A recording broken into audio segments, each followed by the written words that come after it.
An ant contains 5 mangoes and 4 apples. 3 fruits are taken at random. The number of apples taken is a random variable. Then find the values of random variable and number of points in its inverse images. ஒரு கூடையில் 5 மாங்கனிகள் மற்றும் 4 ஆப்பிள்கள் உள்ளன. அதிலிருந்து 3 பழங்கள் சமவாய்ப்பு முறையில் தேர்ந்தெடுக்கப்படுகின்றன. அவ்வாறு தேர்ந்தெடுக்கும் பழங்களில் ஆப்பிள்கள் எனில் சமவாய்ப்பு மாறியான எக்ஸின் மதிப்புகளையும் அது நேர்மாறு பிம்பங்களில் உள்ள புள்ளிகள் எண்ணிக்கையும் காண்கின்றாங்க. முதல்ல கொஷினை ப்ராப்பராக படிச்சிட்ட உடனே நம்ம என்ன கண்டுபிடிக்க போகிறோம்னா to find the values of random variable அப்படின்னா எக்ஸ் வேல்யூ கண்டுபிடிக்க போகிறோம். அது மட்டும் இல்லாமல் number of points in its inverse images கண்டுபிடிக்க போகிறோம். அந்த number of points in its inverse images சமவாய்ப்பு மாறியான எக்ஸின் மதிப்பை கண்டுபிடிக்க போகிறோம். அதுக்கப்புறம் நேர்மாறு பிம்பங்கள் உள்ள புள்ளிகள் எண்ணிக்கையை கண்டுபிடிக்க போகிறோம். என்னென்ன கொடுத்துருக்காங்க பாருங்கள். ஒரு கூடையில் 5 மாங்கனிகள் 4 ஆப்பிள்கள் கொடுத்துருக்காங்க. நான் கண்டைன்ஸ் 5 மேங்கோஸ் 4 ஆப்பிள்ஸ். இதில் நம்மளுக்கு என்ன தெரியுதுன்னா மொத்த பழம் என்னன்னு தெரிஞ்சு போச்சு, 9 தெரிஞ்சு போச்சு. Total number of fruits 9. 5 மாங்கனிகள் 4 ஆப்பிள்கள் ரெண்டுத்தையும் கூட்டினா ஒரு கூடையில் 9 பழங்கள் தான் இருக்குது. ஆனால் கண்டைன்ஸ் 5 மேங்கோஸ் அண்ட் 4 ஆப்பிள்ஸ். ஆன் கண்டைன்ஸ் 9 ஃப்ரூட்ஸு. ஏன்னா 5 மேங்கோஸு 4 ஆப்பிள்ஸ் இதை ஆட் பண்ணும்போது டோட்டல் நம்பர் ஆஃப் ஃப்ரூட்ஸ் எவ்வளோனா 9 தெரிஞ்சு போச்சு. நம்ம மொத்த பழம் கண்டுபிடிச்சிட்டோம். டோட்டல் நம்பர் ஆஃப் ஃப்ரூட்ஸ் தெரிஞ்சு போச்சு. அதில் நான் contains 9 fruits 3 fruits are taken at random. அந்த 9 ஃப்ரூட்ஸில் 3 fruits are taken at random. ஒரு கூடையில் 9 பழங்கள் இருக்குது. அந்த 9 பழங்களிலிருந்து 3 பழங்களை சமவாய்ப்பு முறையில் தேர்ந்தெடுக்கிறோம். ஸோ அப்போ NF தான் முதல்ல கண்டுபிடிக்கணும்.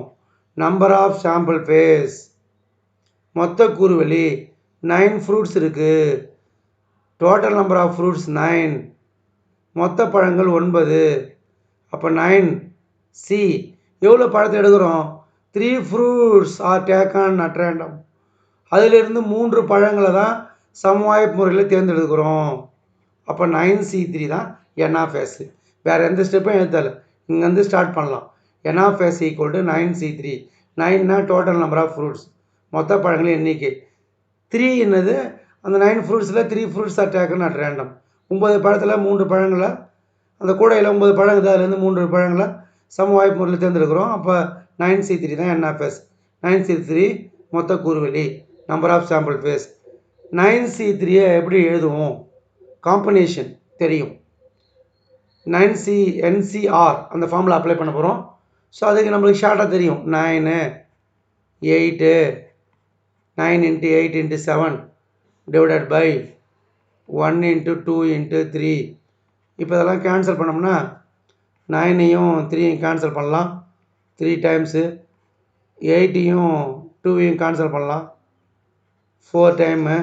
3 × 4 × 7 3 4s are 12. 12 × 7 84. இப்போ NF 84 தெரிஞ்சு போச்சு. Okay. Number of sample space மொத்த கூறுவெளி 84. அதுக்கப்புறம் பாருங்களேன், இதுக்கப்புறம் நீங்களே எழுதலாம். என்ன எழுதுவோம்னா இதுக்கு அடுத்தது நம்ம என்ன எழுதுவோம்? இது முடிஞ்ச உடனே the number of apples taken is a random variable. இங்கே எழுதணும். எக்ஸ் டினோட் லெட் எக்ஸ் லெட்டுன்னு போட்டுக்கோ. Let X denotes the number of apples taken is a random variable. இங்கே எழுதுங்க. லெட் எக்ஸ் டினோட் என்ன குறிக்குது? நம்பர் ஆஃப் ஆப்பிள்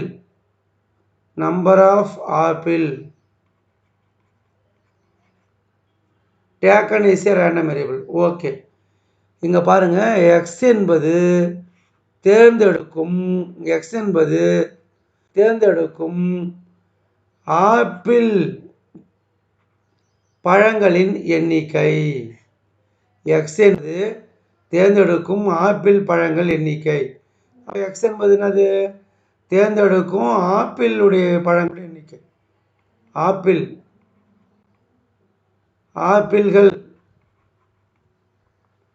எண்ணிக்கை, தேர்ந்தெடுக்கும் ஆப்பிள் பழங்களின் எண்ணிக்கை. ஓகே, புரிஞ்சு போச்சு. வழிவகையாக எழுதணும், இங்கே எழுதக்கூடாது, அவங்களுக்கு அண்டர்ஸ்டாண்ட் பண்ணுற மாதிரி எழுதணும். Let X denote the number of apples taken is a random variable அப்படின்னு எழுதுங்க. தமிழில் எக்ஸ் என்பது தேர்ந்தெடுக்கும் ஆப்பிள் பழங்களின் எண்ணிக்கை எழுதுங்க. எக்ஸ்னா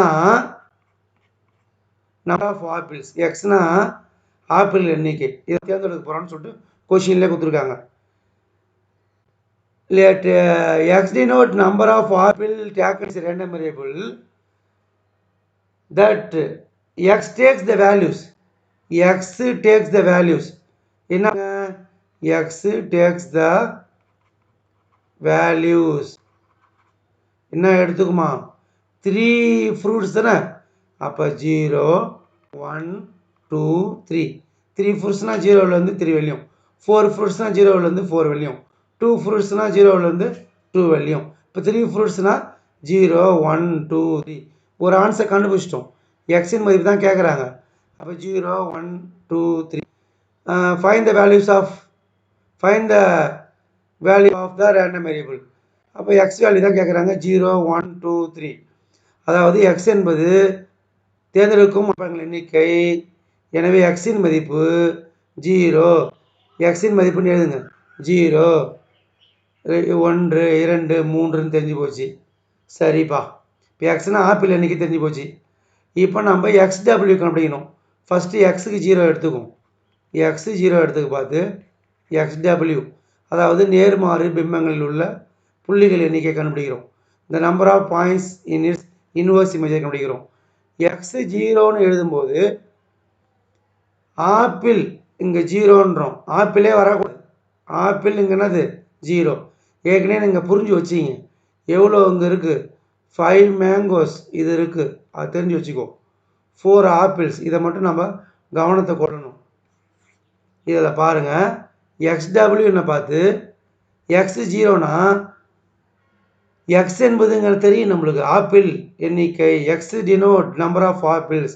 அப்போ எக்ஸ் 0னா ஆப்பிளே வரக்கூடாது, எல்லாமே மேங்கோவாக இருக்கணும்னு அர்த்தம். அப்போ 3 பழங்கள் தான் அங்கே பாருங்கள். 3 fruits are taken. 3 fruits are taken, no apple. 3 பழங்கள் தேர்ந்தெடுக்கிறோம், இங்கே வந்து ஆப்பிள் இல்லை அப்படின்றாங்க. அப்போ 3 பழமும் என்னவாக இருக்கும், மேங்கோவாக தான் இருக்கும். 5C3 into 4C0. இது ரெண்டுத்தையும் ஆட் பண்ணால் நம்மளுக்கு என்ன வரணும், டெஃபினட்டாக 3 தான் வரணும். சரி, 5C3 எப்படி நம்ம சிம்பிளிஃபை பண்ணோம்னா 5 into 3 4 into 3 divided by 1 into 2 into 3. 3 3 cancel, இந்த 4 இன்ட்டு கேன்சல் பண்ணுங்கள். 5 இன்ட்டு 2 வந்து 10. எக்ஸ் 0னா XW வந்து 10. அதுக்கப்புறம் x is equal to 1. இனிமேல் உங்களுக்கு ஈஸியாக புரியும். x is equal to 1னா ஒரு ஆப்பிள், 1 ஆப்பிள். இப்போ ரிமைனிங் வந்து 2 மேங்கோஸ். ஒரு ஆப்பிள்னா 2 மேங்கோ. சரி, அப்போ XW கண்டுபிடிக்க போகிறோம். எக்ஸு 1னா மேங்கோவில் 2 இருக்கும், ஆப்பிளில் 1. ஆப்பிள் தான் 1. இப்போ ரெண்டுத்தையும் ஆட் பண்ணி பார்த்தா 3 வரணும். ஏன்னா அங்கே நம்மளுக்கு 3 fruits are taken at random. 3 பழங்கள் தான் சம வாய்ப்பு முறையில் தேர்ந்தெடுக்கிறோம். அப்போ எக்ஸுக்கு 1 வரும்போது ஒரே ஒரு ஆப்பிள் தான். 4 ஆப்பிளில் ஒரு 1 மட்டும் செலக்ட் பண்ணுறோம், மீதி வந்து 5 மேங்கோஸில் 2 மேங்கோ செலக்ட் பண்ணுறோம்.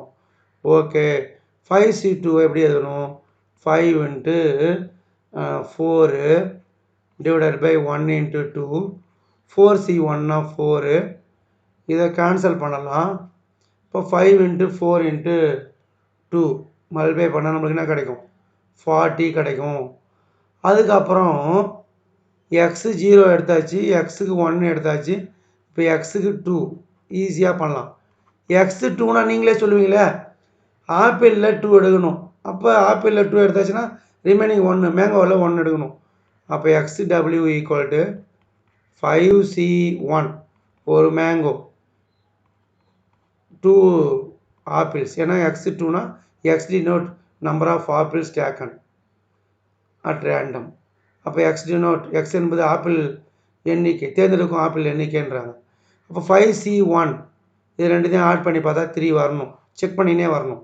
5C1னா 5, 4C2னா 4 × 2 டிவைடட் பை 1 × 2, 2 2 கேன்சல், 5 × 4 வந்து என்ன கிடைக்கும், 20 கிடைக்கும். Okay good. லாஸ்ட்டில் நம்ம என்ன பண்ணணும், x3 when x3னா xw ஈக்குவல் டு x3னா 3யும் நம்மளுக்கு என்ன வரணும், 3யும் நம்மளுக்கு ஆப்பிளாக இருக்கணும். ஏன்னா x3னா அவங்க நம்மளுக்கு கொஷினில் 3 பழங்கள் தான் தேர்ந்தெடுக்கணுன்றாங்க, 3 ஃப்ரூட்ஸ் ஆர் டேக்கன்றாங்க.